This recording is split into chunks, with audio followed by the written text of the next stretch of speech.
Every year, thousands of Europeans land in America expecting exactly what the headlines promise them: fast food and a country that feels nothing like home. Within 48 hours, most of them are already wrong, standing in a gas station the size of a supermarket, eating barbecue a total stranger just recommended, wondering why nobody warned them about this part. It happens more often than you'd think, and by the end of this video you'll know exactly why, because the biggest surprise on this list isn't even the one you're expecting. It comes last, and it's the one people can't stop talking about a year later. Very good, very good. I like American. The people in American is very good. I like American.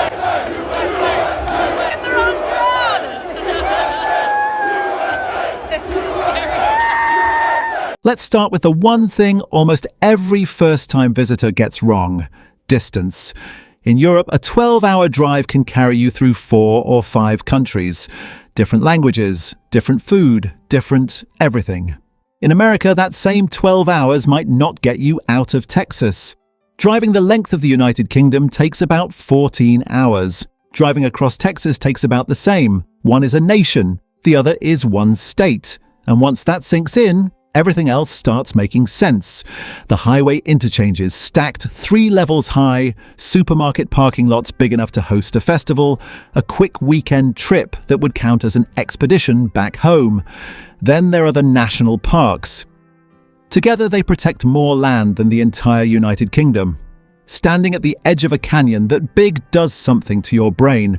Suddenly those long drives don't feel excessive. They feel necessary. Which brings us to something no one warns you about: the gas stations. Most visitors expect a pump, a snack, 5 minutes, done. What they find instead is a building with 40 fuel pumps, a barbecue counter. Say it again, I don't think they heard you. There's a pub in the supermarket.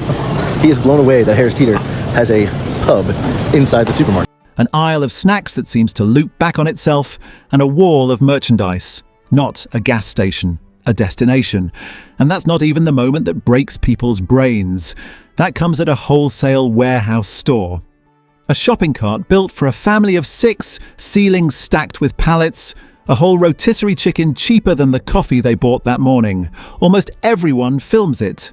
Go check. Thousands of Europeans have posted the exact same reaction. Wide eyes, nervous laughter. Who needs this much of anything? If you felt that moment yourself, you already know it doesn't leave you. Now, the food. Most Europeans land assuming American food starts and ends at a drive-through window. That assumption survives about 1 meal.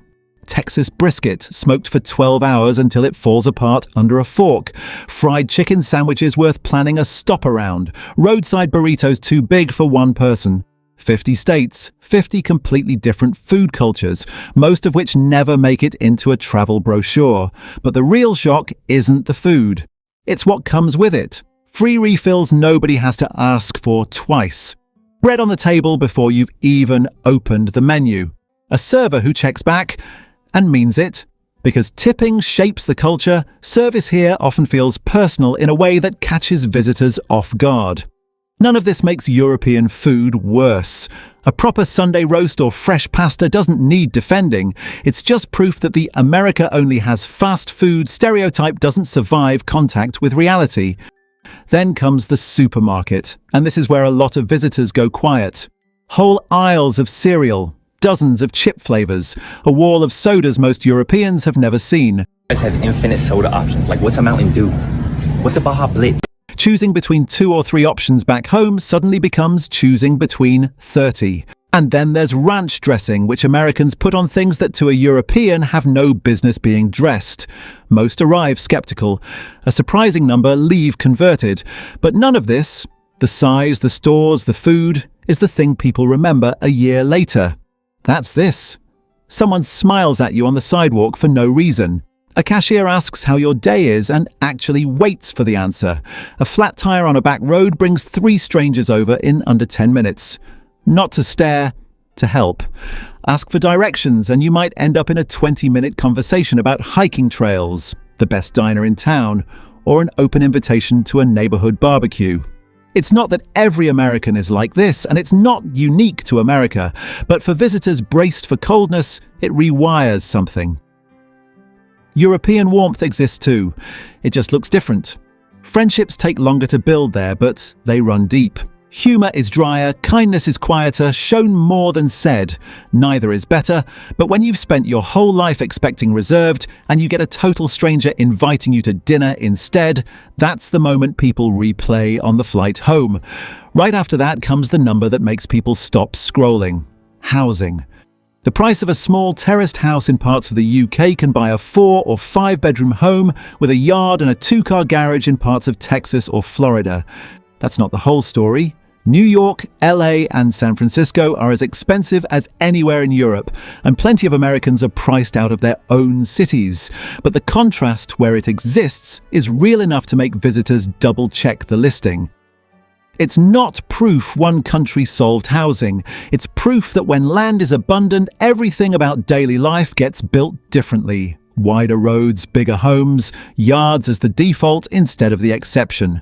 Then, quietly, convenience takes over. Coffee without leaving the car, prescriptions without leaving the car. Some banks you never have to walk into at all. Drive-through lines that look chaotic from the outside and run with surprising precision from a few feet away. And air conditioning, treated as basic infrastructure, not a luxury. Homes, cars, malls, cinemas, even stadiums. For visitors from places where home AC is still rare, that's the comfort they don't expect to miss until it's gone. None of this means one way of living beats the other. Plenty of Americans fall in love with European sidewalk cafes and cities you can live in without a car. Different geography, different priorities, both worth having. And then, just when you think you've seen the biggest thing America has to offer, the landscape does something no screen has managed to capture. The Grand Canyon makes even a wide-angle lens feel useless in person. Yellowstone's geysers, forests where the trees disappear overhead, deserts that don't end at the horizon so much as bend into it. Remember, America's parks alone protect more land than the whole of the UK. In a single region, you can cross mountains, desert, coastline, and open plains that never seem to run out. Europe answers with the Alps, fjords carved over millennia, villages that grew into their mountainsides centuries ago. One landscape feels ancient, the other feels limitless.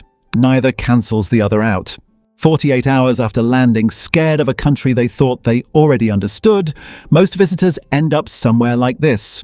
A tailgate outside Austin, plate of barbecue in hand, talking to 3 strangers like they've known them for years. That's the part that never makes it into the headlines. Not the size, not the portions, not even the landscapes. It's this. You arrive expecting one country and within 2 days it quietly replaces itself with a different one. Messier, warmer and far more interesting than the version you built in your head on the flight over.